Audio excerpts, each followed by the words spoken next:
El frío era un compañero constante en la morgue del Hospital de la Desolación. Un frío que no se limitaba a la temperatura del ambiente, sino que parecía impregnar las propias paredes, el metal pulido de las bandejas y hasta los huesos de los que trabajábamos allí. Había pasado mis últimos 10 años entre el zumbido monótono de los equipos de refrigeración y el silencio sepulcral que solo la muerte puede imponer. Mi nombre es Arthur, y soy patólogo. Mis días, y sobre todo mis noches, transcurrían entre cuerpos inertes, buscando las respuestas que la vida había dejado sin resolver. Se decía que el Hospital de la Desolación, un edificio antiguo y sombrío, construido sobre lo que alguna vez fue un lazareto, guardaba historias más allá de la ciencia.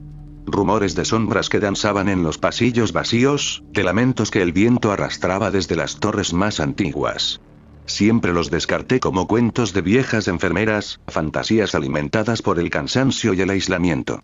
Pero esa noche, el aire no solo era frío, era pesado, cargado de una expectativa helada que me erizaba los vellos de la nuca. Mi turno empezaba a medianoche. Las luces del pasillo principal se atenuaban, sumiendo el lugar en una penumbra inquietante. Me gustaba. Menos interrupciones, menos ruido, solo yo y la quietud que, irónicamente, era mi compañía más fiel. Pero el silencio de esa noche era distinto. Era un silencio denso, que te robaba el aliento, que obligaba a escuchar los latidos de tu propio corazón, cada uno un martillo golpeando mis costillas. Al llegar a la morgue, un escalofrío me recorrió la espalda. El termostato, calibrado para mantener un frío constante y penetrante, parecía haberse revelado. El aire era más gélido, más denso, y un olor peculiar lo impregnaba todo, metálico, dulce, con un dejo a tierra húmeda. No era el olor de la muerte. Era algo más sutil, algo que se adhería a la memoria como una cicatriz. Revisé el registro de admisiones. Solo una para esa noche. Una anciana, la señora Elara Vane. Causa de muerte: paro cardíaco. 78 años. Historial de problemas cardíacos. Un caso simple, un final natural. O eso pensaba. Abrí la pesada puerta metálica de la cámara frigorífica. El aire helado me golpeó la cara con una fuerza casi física, haciendo que mis pulmones se contrajeran. Allí estaba. Una figura cubierta con una sábana blanca, apenas un montículo inerte. Una vida reducida a un contorno inerte. Su rostro, apenas visible bajo la tela, parecía esculpido en cera pálida. Ojos cerrados, labios ligeramente entreabiertos, como si el último suspiro se hubiera congelado en el aire. La imagen de la señora Vane me resultaba extrañamente familiar, aunque no recordaba haberla visto antes en el hospital.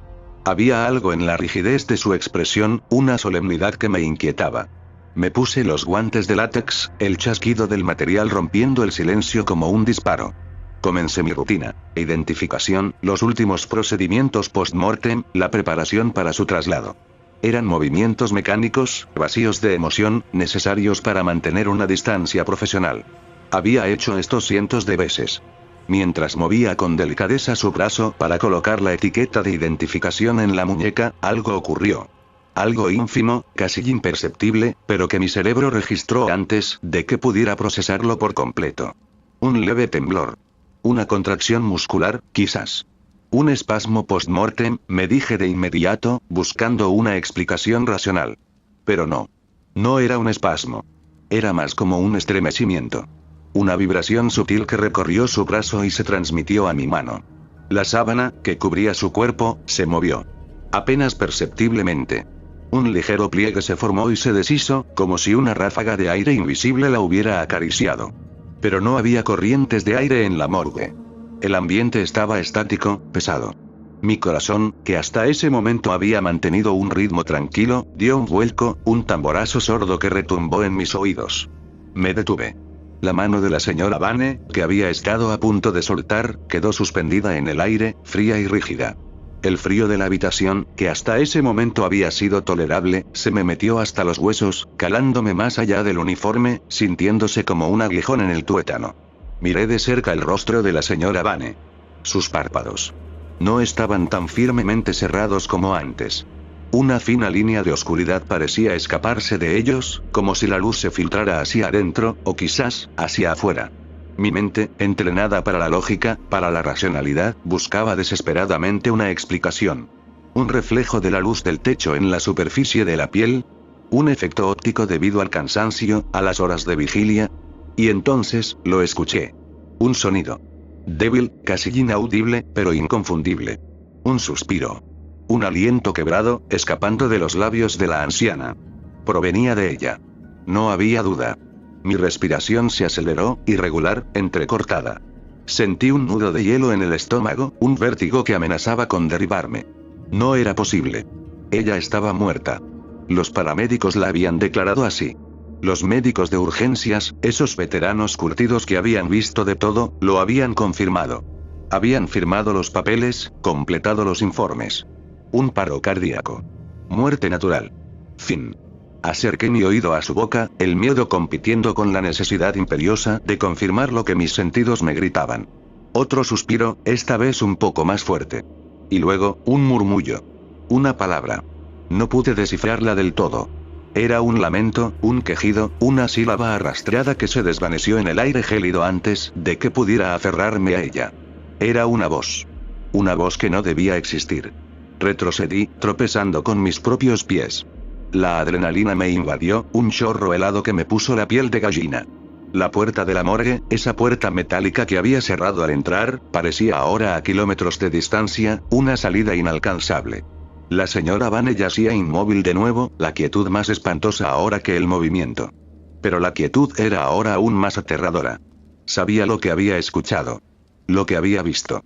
Mis ojos no podían apartarse de ella, aunque mi mente gritaba que huyera. Mi mano temblaba incontrolablemente mientras buscaba el intercomunicador en la pared, un botón rojo que en ese momento me pareció el último vestigio de cordura en un mundo que se estaba deshilachando. Necesitaba ayuda. Necesitaba que alguien más, cualquier persona, fuera testigo de esto. Necesitaba que alguien confirmara que no estaba perdiendo la cabeza. Pulsé el botón. Nada. La línea estaba muerta. El hospital, un laberinto de pasillos y habitaciones, parecía haber abandonado esa sección. No había nadie más en esa área. Era solo yo. Y ella. Los fluorescentes parpadearon. Un titilar intermitente que sumió brevemente la sala en una oscuridad casi total, antes de volver a iluminarla con un brillo mortecino y parpadeante. En ese instante de penumbra, juro que vi uno de sus ojos abrirse. Solo un poco. Una rendija de oscuridad brillante que me observaba.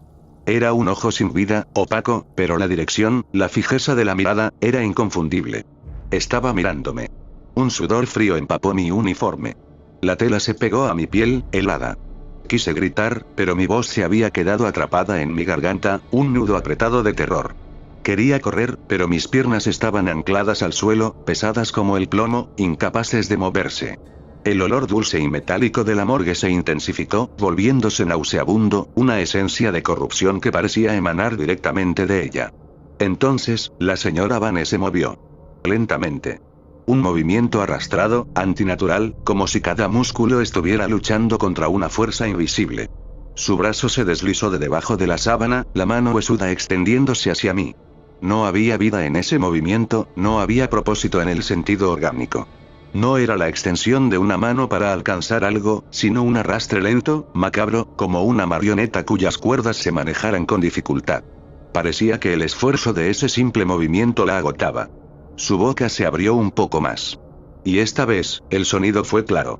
Una voz raspada, seca, como hojas muertas arrastradas por el viento en un páramo desolado. Una voz que no pertenecía a un ser humano. Una voz antigua, hueca, llena de un dolor que se extendía a través del tiempo, una agonía que había trascendido la barrera de la vida y la muerte.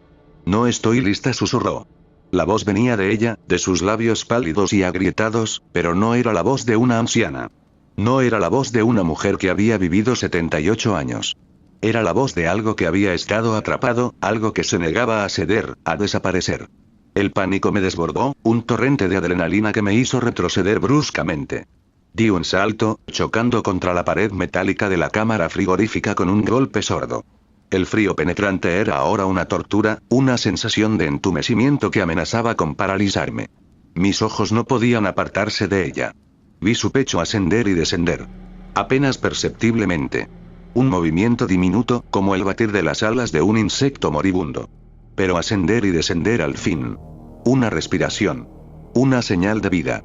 No estaba muerta. Y algo mucho peor estaba ocurriendo. Algo que desafiaba toda lógica, toda ciencia, toda comprensión. En ese momento, la puerta de la morgue chirrió al abrirse, el sonido metálico delatando su edad. La luz del pasillo, un rayo de normalidad, irrumpió en la sala, rompiendo la atmósfera de terror que me había envuelto.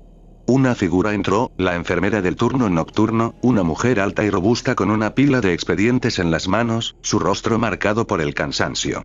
¿Todo bien aquí, doctor?, preguntó, su voz sonando extrañamente alta en el silencio que de repente se había impuesto, una sonrisa cansada dibujada en sus labios. Miré a la señora Vane. Estaba inmóvil. Completamente inmóvil. Sus ojos cerrados. Su boca apenas entreabierta. La sábana cubriéndola perfectamente, sin un pliegue, sin un indicio de movimiento. El olor metálico, que había sido tan opresivo un momento antes, se había disipado, dejando solo el aire limpio y frío de la morgue. No había rastro de lo que había experimentado. No había un indicio, una huella. Sentí una oleada de mareo, un vértigo que amenazaba con hacerme caer. ¿Había sido una alucinación? ¿El cansancio, la sugestión, la atmósfera opresiva del lugar? Estaba finalmente perdiendo la cabeza después de todas esas noches sin dormir, todas esas confrontaciones con la muerte. Sí, logré decir, mi voz sonando ronca e irreconocible, como si me la hubieran arrancado de la garganta. Todo bien. Solo un poco de frío. La enfermera asintió, ajena a la batalla interna que libraba. Dejó los expedientes sobre una mesa metálica y se giró para marcharse. Bueno, si no hay nada más, me retiro. Que tenga un buen turno. Y se fue, el sonido de sus pasos desvaneciéndose en el corredor silencioso. El eco se prolongó, dejando un vacío aún más profundo. Me quedé allí, solo de nuevo. La puerta de la morgue se cerró con un suave clic, sellando la habitación. La señora Vane yacía inmóvil en la cámara frigorífica. Sus ojos cerrados. Su boca, apenas entreabierta. La imagen de la paz, la imagen de la muerte. Pero yo sabía lo que había presenciado. Había sido real. No había sido un sueño, no había sido una alucinación. Y la certeza de que algo incomprensible, algo que desafiaba las leyes de la naturaleza, había ocurrido, me persiguió por el resto de la noche. Y por cada noche desde entonces. Cada vez que entro a ese hospital, el hospital de la desolación, siento una opresión en el pecho, un escalofrío que no tiene que ver con la temperatura. Y me pregunto si la señora Elara Vane, o lo que sea que se había manifestado a través de ella, realmente encontró su descanso. O si todavía está esperando, en la gélida quietud de la morgue, el momento en que ya no esté lista para irse.